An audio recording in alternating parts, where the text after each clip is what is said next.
All right, Thursday night, time for our Las Vegas Triathlon Club member spotlight. And tonight we've got Jeffrey Caldwell. And Jeffrey, I should have asked you ahead, or do you go by Jeffrey or Jeff? Mostly Jeff. Yeah. All right, good deal. Well, thanks, Jeff, for joining us. And obviously, I don't know Jeff that well. And he did do our first Tri Club event last weekend. And I know he's from Wisconsin. And I know Yep. that's a hotbed for triathlon out there. But Jeff, thanks for joining us. This is going to be a lot of fun to get to know you tonight and a bit more about your triathlon journey. Yeah. Great to be here. Yeah, and I'm going to turn it over to Bob though, because I know Bob's done a little bit of investigative reporting on you, so he's got some good stuff to introduce you with. Hey, Bob, how's it going? It's going fine, John. Thank you so much. I appreciate it. And welcome, Jeff. I really appreciate you being on. Your schedule is quite busy. Yeah. As I put in the announcement, Jeff is a very busy. He's a high school teacher or middle school Seventh teacher, grade. Yep. seventh grade middle school teacher. Swims in the morning and grades papers at night. And he's a family man with some kids. He's quite a 5-year-old and a busy person. So I 6-year-old. appreciate you coming on. And Yeah. No problem. Jeff joined the club recently, but he's been in triathlon since 1996. He did his first one, did triathlons through 2014, and then took a break. And we're going to talk to him about his break as well. But just to get started, Jeff, your first triathlon, you were 16 years old, and your high Yep. school science teacher talked you into it Yep. and took you to your first triathlon, and you did it. And actually, that's interesting. I see. I'm kind of not even sure where to go on this because what was really interesting was the second one. And the second Hmm. one, after you did your first one with your science teacher, you said we're going to beat him, and we got the fastest. Go ahead, finish Yeah. this story about your So the second first one, so I triathlon. was 16 years old. And it was my high school cross country coach and my favorite teacher. And he invited me and one other classmate up to do Partyville, Wisconsin. So it's the Partyville Triathlon sprint. And so I did that. I was racing on my 1978 Azuki like racing biker. This is weighed about 1,000 pounds, I swear. But did this race. We loved it. And then we found out they were talking about another race he was doing that you could do it like in team. So we had this great idea. We're all 16, 17 years old. Like we can get this awesome team together and just cream our coach, right? I mean, our coach is an old man. He's 36, we'll totally cream him. And he just destroyed us. Yeah. Like it wasn't even close. And he did all three events. So he did all three events. He ran like a 17:07 5K at the end. Like he's fast. And he qualified. So that was when he was 36. He qualified for Kona when he was 40 and 45. And I'm still pretty good friends with him. So I'm Facebook friends with him and talk to him quite often, so in email. So yeah, definitely we did not win that race. Yeah, it taught you some respect right off the bat, and you had a lot to learn. That's a great introduction. So going back to your very first one, what was that like? It was a lot of fun. Like it was kind of hooked me right away, and I wanted to do more. So I did, several other sprints throughout, and kind of always thought I would do a full Ironman, which I did in 2012, so when I was 32. Mhm. So on your on your first triathlon, what do you remember about that? And what do you remember about, did you have I mean, you're only 16 years old, so you didn't have a huge athletic background, but No, I wasn't prepared. were you Like, he kind of gave me some advice, but it was freezing cold water. There was definitely no wetsuit at all or anything. I think I just had some like spandex shorts. There wasn't even any padding on for like biking or anything. Mhm. I shaved my head for because I thought it'd make me faster. Oh, you were going for speed right from the start. Yep, yeah. And how did you get ready for the swim? Had you swum in a team or anything, or? So I did like high school swim team, but also I was a sprinter, and I just figured like, oh, no big deal, it's a quarter of a mile, but I'd never done more than like 100 yards, and so, like that was my events. So that was a little rough. I Starting bet out you with did a that. fast 100 yards and then woke up, right? Then it was a little rough after that. And what was it? So you came in out of the water. You were able to finish off Yep. the So water then. finished. Definitely there was some satisfaction passing people in like sweet, nice bikes, and I had my old crappy 78, bikes. So that was kind of fun, but also a lot more people were passing me. But Yeah. So So I just want to hear a little bit more about your prep getting into this. So you're 16, which I love, and it's so cool that someone introduced you to it. It was your track coach, right? yep, high school cross country coach and triathlete.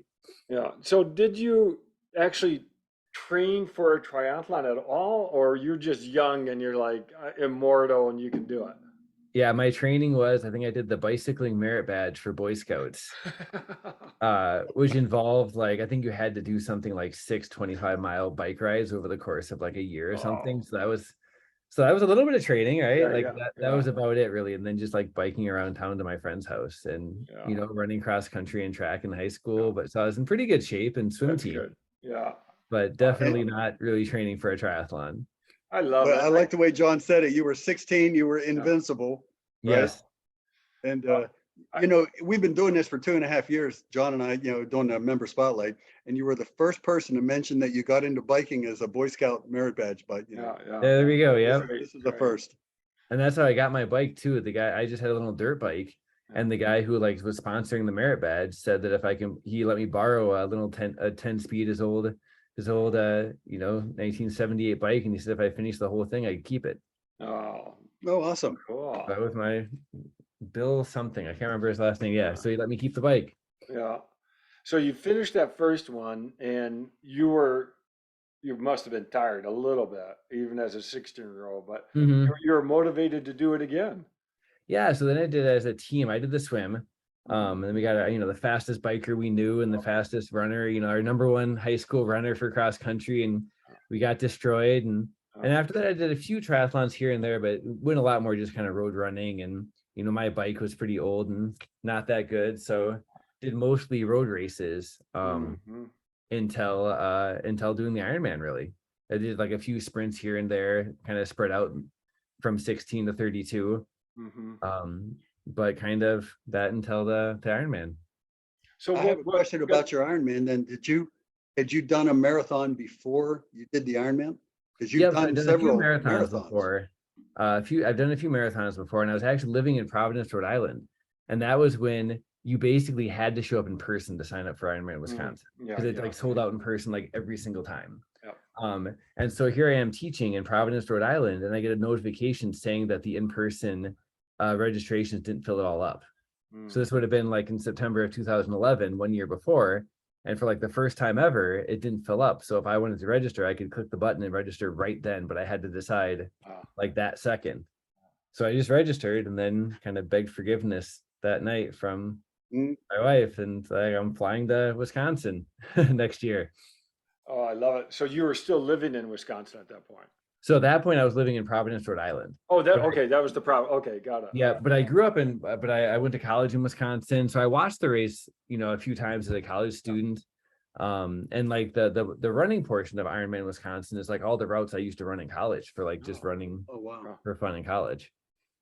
So what was it that drew you to Ironman in the first place? It sounds like you were doing sprints in Olympics. What was it that you said, oh, was this always on the radar being from Wisconsin or? I think it was I put on I think shortly before that I made a bucket list of 200 items to do in my lifetime, and complete Ironman was on there. So I had to go check it off, and now I want to do more. So at this time, you're not 16 anymore, so you had to train. So talk us through how you prepped for that first Ironman. Yep. So we had a little gym out in Providence, Rhode Island, and we had the person who kind of ran the gym did a lot of my training, and I had a whole year to train for Ironman Wisconsin. And Providence has got some great bike paths, and there's this great little river bike path right by my house. It was about 10 miles long with two stop signs. So it was a devoted bike path, 10 miles with only two stop Mm. signs. I only had to stop twice the entire 10 miles. Uh, And I would just do circuits like back and forth, like do 80-mile bike rides yeah. of just back and forth. And Mhm. my car would be parked at one end, so I'd quick hop off the bike and refill, grab the new water bottles after 40 miles. And so I did a lot of my bike rides out there on the little bike path. And this was not the bike that you biked in as No, so that 16. was the other thing. I had to buy a new bike. After I sent the money to register, then it was, of course, oh, I can't bike in my crappy old 1981 or 70. I think I had a 78 and an 81, both used from people that were just these awful old heavy bikes. And Yeah. so I ended up getting a new bike and shortly after that too. Oh, that's so cool. So where did you mostly find yourself needing to do your training, on the swim, the bike, or the run? I definitely always consider myself a swimmer and a runner who pretended to bike. Okay. Um, like the biking was the new thing. Yeah. But as I've done more, the biking's probably become more of my strongest suit. So Oh, And I want to call out the role of your wife in this. She was very accommodating and said, with your new bike for one. Um, are we ready to get into your Ironman, your first Ironman we race? could. So I did my first Ironman, and my wife flew out to Wisconsin with me, and they're there to cheer. And I had done a half about maybe 8 months before that, and I finished in 6 hours even, like 6 hours and 3 minutes. That's awesome. So I was pretty pumped, and all my training was kind of geared towards about 12 hours. So I was hoping for 12 hours plus whatever transitions were. So I was thinking 12 and 12 and a half ish is what I was telling people. And I started the swim, and it was back in the day of the mass starts, right? So it's 2,500 people, cannon goes off. And right away towards the beginning, I got kicked right square in the face. I got kind of elbowed in my temple, this bony elbow. And it felt like almost like the worst ice cream headache. And suddenly I had to tread water for a little bit, and I was throwing up in the water. Like, what's going on? Like, is it nerves? Is it like the water temperature was 70 and the outside temperature was like 50? So it felt like my head was just kind of cold, and I couldn't really figure out what was going on. But the swim took way longer. I was expecting an hour and 20 minutes, and it was more like an hour and 45. Throwing up, came out of the water, couldn't really think straight, and turns out I got a concussion during the swim. wow. So I still finished the race, but it was 16 hours and 41 minutes instead of the 12 and a half hours I was hoping for. And you couldn't eat. Yeah, so I couldn't really eat. So I technically broke the rules. My wife snuck me saltines during the run. So that is against the rules. So I should be DQ'd for that, I suppose. But I couldn't keep anything down. I was just throwing up stuff. I was so nauseated, I couldn't keep anything down. Man, you are so lucky. So I was struggling, and my wife is also a neuropsychologist who specialized for a long time in brain injuries. So she was not very happy with me not saying anything about the whole getting kicked in the face and just keep going. So Yeah, that's what I was wondering. Did you suspect anything during the race, or was that really not no, the I time to didn't think really. I about thought it was like nerves. I thought it was just like a weird headache. But I really should have known, like on the bike, I thought my bike was broken because I was trying to shift the gears the wrong way. I'm like going up a hill, and I'm like, it won't shift down, and I'm like trying to push on it, and I'm like, what's going on? And in reality, like I just wasn't thinking straight. And like You forgot how to shift. yeah, like I forgot, like I did a lot of bike rides over the course of that year. Like I should remember how to shift, right? Wow. Yep, concussions can do that. As far as for messing with your thought processes. You're lucky. And When did you realize? So I finished in the 16 hours and 41 minutes. I finished right next to one of the original Ironmen. Oh, So one cool. of the, I don't know his name now. I should have wrote this down. So one of the original, like was it 16? Original 12? Yeah, the original 12. Like he did the original Ironman and then didn't do anything until this point. So how many years that is? And then like friends were getting out of shape. I think a friend of his died, and he decided to get back in shape and do it. This was his second ever Ironman. He did the original, and then he did Ironman Wisconsin, and we finished at like the same time, right next to each other. That's pretty neat. So what would, after the finish, I mean, I think this is where Bob was going, but what point did you realize that you had a concussion? Was it days afterwards, or? Probably the next day. Like my thinking was so strange, and my wife, obviously, this is her profession. She was like, "You got to go get tested. Like this is," and just my thinking wasn't straight, and it took for a while. Like even several months afterwards, I could just tell like my thinking was slowed down. Like I'd be grading stuff, and I'm like, I should be faster at this. What's going on? Like just the processing speed was quite a bit lower. Well, that's amazing and scary at the same time, and impressive at the same time too, that you're able to finish. And Well, so, you defined Ironman in this race. Yeah. so then you did all that. You had the concussion. You got that race under your belt, and you wanted to do another one. Yeah, so then I did, and my wife was not super keen on me doing more of them. So Oh, we gee, kind I of had wonder why. Yeah. back and forth. And I'm like, well, how would I do like local races? And we tried to negotiate that. We moved to the Upper Peninsula of Michigan, so middle of nowhere up on Lake Superior. And a few of my friends wanted to do Superior Man with me. So that's up in Duluth, Minnesota. It's still about 3.5, 4 hours away. But I convinced her that was a local race and it was okay for me to do it. Yeah. And I And went what and did distance was that, Jeff? so that's a 70.3. Okay. So it wasn't an official Ironman race, but it was a 70.3 called Superior Man. And they take you out in a boat into like 1.2 miles away from shore into Lake Superior, and you jump off the boat to start the race. Cool. Huge white caps. It was the like craziest swim ever. And I don't know if I was disoriented from that, but about 3.5, 4 miles into the bike, I flew over the handlebars of my bike and crashed Oh, and broke my wrist, had a bunch of road rash. She made me promise before the race that if I hit my head at all, I would stop. So as soon as I was flying through the air, my first thing I thought of was like tuck and like cover. So I hit my wrist, flipped over, and then just like road rash on my back. oh my But my head didn't And hit. So I was okay. broke your wrist. Broke my wrist, bunch of road rash, hot back on the bike 52 more miles, ran a half marathon. Oh, you're kidding. And since I was there with my friend, they took all these pictures of the road rash and they're like, look at Jeff, he's awesome. Like he finished with the road rash and like blood everywhere, and posted all this on Facebook. And my wife got to see all those pictures before I even got Before to give her you told her. Yeah. So I called her a few hours after the race, and that's when she like answered the phone saying, no, you're not doing this again. No more. Yeah. Yeah, 3 races and 3 big races, and you got severely injured in 2 of them. Yeah. So we talked for a while, and then the negotiation was like 10 years. So why don't you take a 10-year break? We're looking to have a family. We want to have kids. Like, take a 10-year break. You can do the shorter, like local races, whatever, like your 5K turkey trot. Like that's all fine and good, but no more Ironman races, no more big races.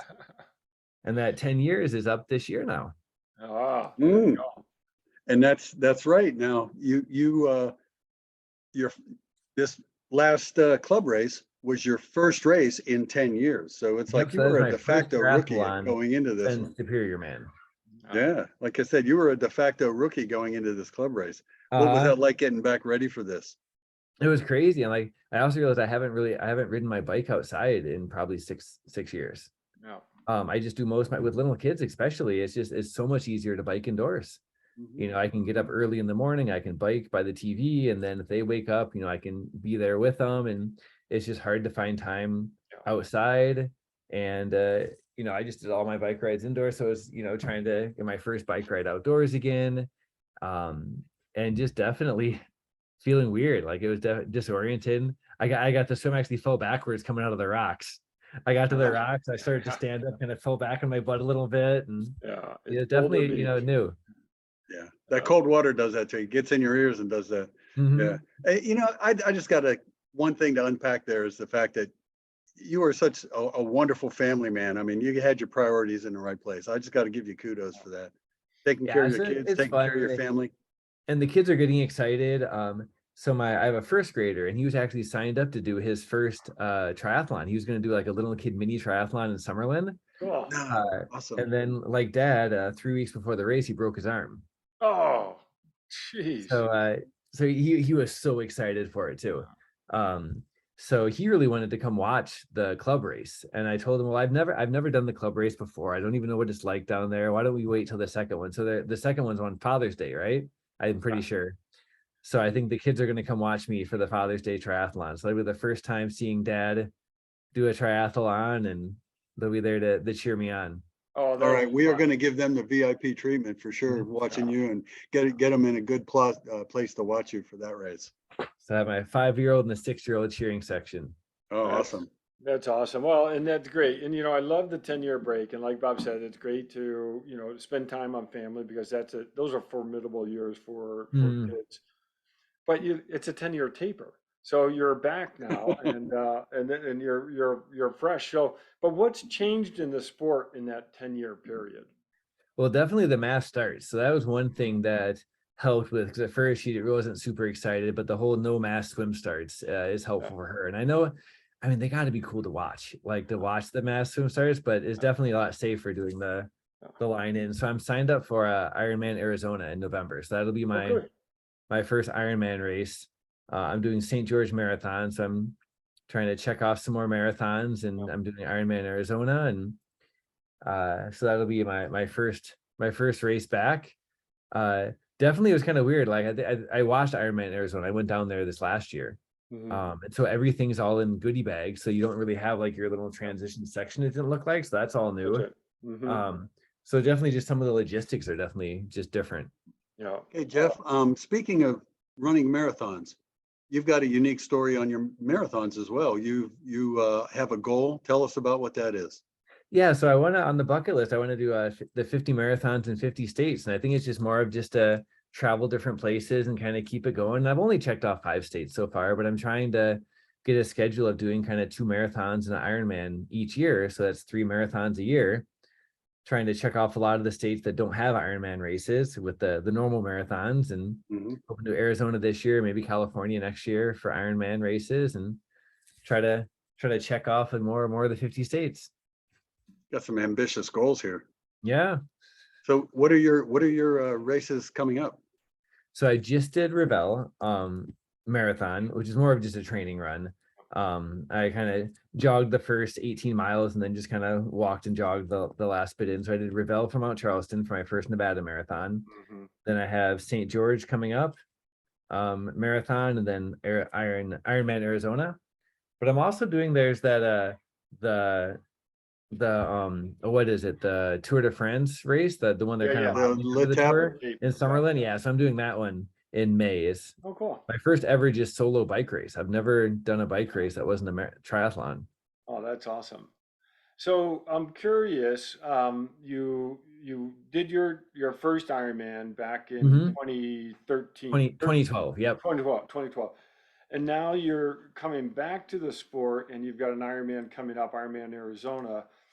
What are you going to do training wise that is the same of what you did before, or what are you going to do different? Well, in that all that time I've done a lot of training just on my own, with a lot of, for like other races and stuff, with a lot of injuries and a lot of just like not good results. And my last year I just felt really old and injured and sick a lot. Yeah, So I decided to get an expert, and I have Melody Cronenberg yeah, is my trainer for this year. So she sends awesome. me on my workouts, and I'm just following what she says. Yeah, So I've always tried to like, oh, I feel good, I'm just going to add more stuff. Oh, I'm just going to do this. And like, no, I'm just following what she says. yeah. And we're going that route for this race. Oh, that's great. And she's done Ironman Arizona, I don't know how many times, so she'll have Mhm. all that inside information as well. And it was definitely good going there I volunteered in November, Okay, and that was so good good. because like I drove like volunteer, and you can't even get to the race. So I had to actually drive back to the hotel and like jog to the race start. Hmm. That my hotel was about a mile and a half away, and just like seeing the logistics of it was very confusing on the first time. So I'm glad I went to volunteer. Yeah, It was Okay, really now a great thing. I'm going to take advantage of what you just said for anybody who's listening and saying is how valuable it is to volunteer at a race, yeah, watch what's going on and learn the logistics. So And even like selfishly, all the volunteers had an amazing food tent there with coffee and everything like that, and all the other people watching had to go walk quite a ways to go find anything to eat, and like there was nothing kind of right nearby. And I had like this whole smorgasbord in front of me because I volunteered at the swim start. And I'm like, this is kind of awesome. Like, yeah. you're getting trained and getting fed at the same time. yeah. That's wonderful. No, I love that as well. And this is so cool that you're sort of having these two careers in the sport as you go forward. Where do you mostly like to train? You said you mostly like to bike inside. Where do you do a lot of your running? So I treadmill, but I love, so in the summer, my great love is the trail running. I love going up to Mount Charleston. One of the perks of being a teacher is I do get summers mostly off. Mhm. So I spend a lot of the summer just driving up there and running the trails up in Mount Charleston. So that's my favorite place to run. I do some on the treadmill, watch sports. Football season is always a good time for bike rides and run, so I can watch a game and do that. But when the pandemic hit, we just kind of sucked it up and got a Peloton. And so I use that for my indoor bike rides, and it's been great. So I do a lot of it there. I am going to go for my first long bike ride outside in a long time. This Saturday, I'm going to try that trail that goes out, because I'm right on, kind of the Green Valley area, and the trail that kind of mirrors the 215 and goes out to Boulder City. I'm going to try Union that out. Pacific. Yep. Mhm. Yep. So I'm just going to follow that for quite a ways and see where it goes, and see if I can get a 2-3 hour bike ride in and Good. see it. Yeah, I still haven't that's a great place to ride there. There's part of that is what's called the Union Pacific Trail. Okay. And it's a very nice trail, and it meets up with that River Mountain Trail. So you can ride for days out there. Yeah, I kind of looked at the map and saw that. So I'm going to give it a shot and just kind of go out that way and see how far I make it and try it out. Now you talked about running trails. Have you done any of the McCulloch Hills? While it's cool before it gets hot. I do a Black Mountain and a Frenchman Peak. I've done quite Okay. a few times. That was my training. Because 2 summers ago I did the Rim to Rim, in the Grand nice. Canyon. You didn't tell me that. You did yeah, so I the did rim that. hike. Well, I was having tons of problems with my Achilles. And so running uphill hurts, but downhill running was really good for it. So I started just doing all my running downhill. So I would hike uphill and run downhill. So all training was like that. And so when I started to do that, I was like, wait, I could just run the rim to rim and just hike the uphill. And so I ran the whole first part and hiked up, and it was awesome. And now I'm thinking I want to do the rim to rim and come back. Yeah. Right. You're such a triathlete.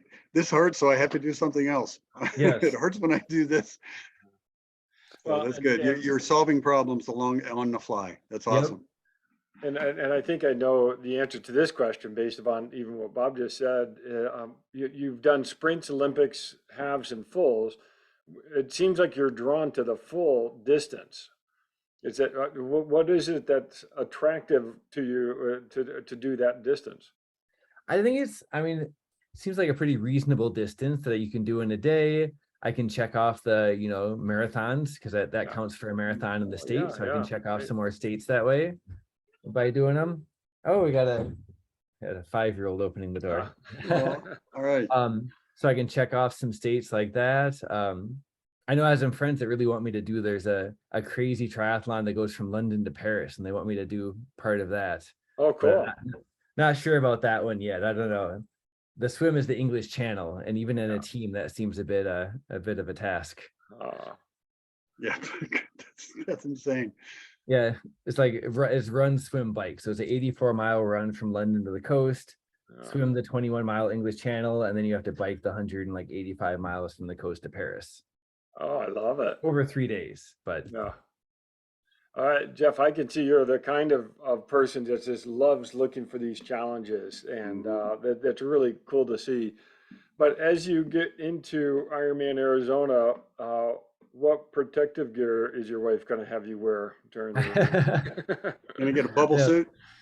Yeah, extra padding for the helmet, and maybe that'll be a birthday present. Who knows? I love it.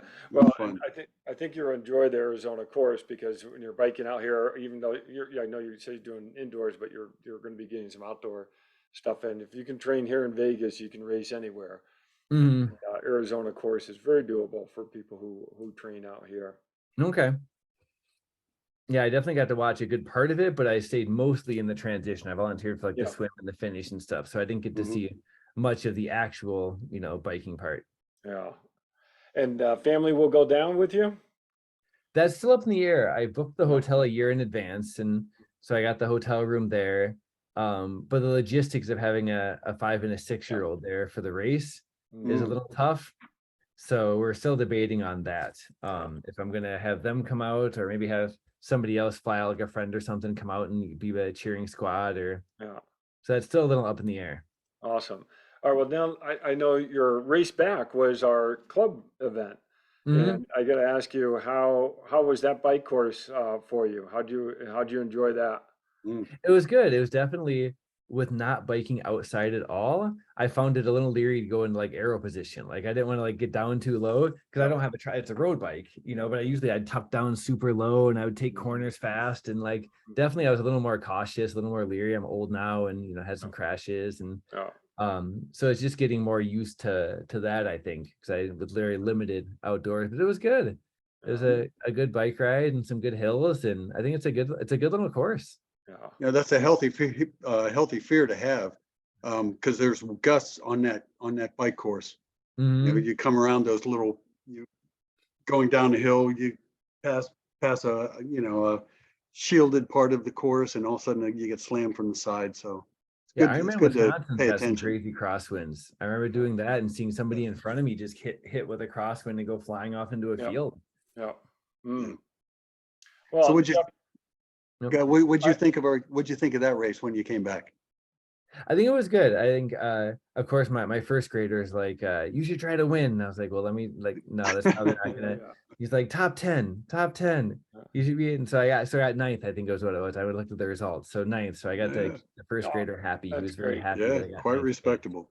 He's all about counting and seeing where I was at. So Yeah. I'll have to see if Oh, I can get that's fun. another respectable finish at least for the Father's Day one. If he's there That's right. cheering That's on. right. Oh, that's great. Jeff, this is so great to hear you tell us about your stories of getting involved with triathlon as a young kid and now having, in essence, your second career in triathlon. And this is going to be a lot of fun to see you get back in the sport. Welcome to the club. Great to have you. And I can see you're going to be the kind of guy who we're going to be seeing some neat challenges that you're going to take on. Mhm. Yeah, I think it's gonna be fun. I think, more as my kids are getting older, they can come cheer, and I Yeah. think it's gonna be a fun, more family involved in it as well. Awesome. Well, That's thanks so wonderful. much for coming on. Yeah, thank you Yeah, guys for appreciate having it. me. All right. Have a good night, everyone. Yep. Night. Bye.